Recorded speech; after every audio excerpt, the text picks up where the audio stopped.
திருமலையில இருக்க மாத்ருஸ்ரீ வெங்கமாம்பா அன்னதான மண்டபத்துல பாத்தீங்கன்னா தினமும் காலையில இருந்து இரவு வரைக்குமே அன்னதானம் கொடுத்துட்டு இருக்காங்க.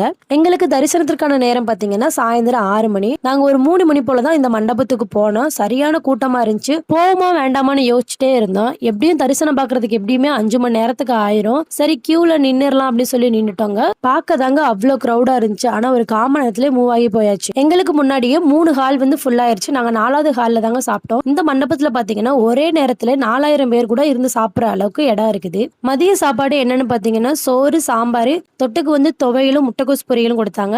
அப்புறம் ரசமும் மோரும் கொடுத்தாங்க.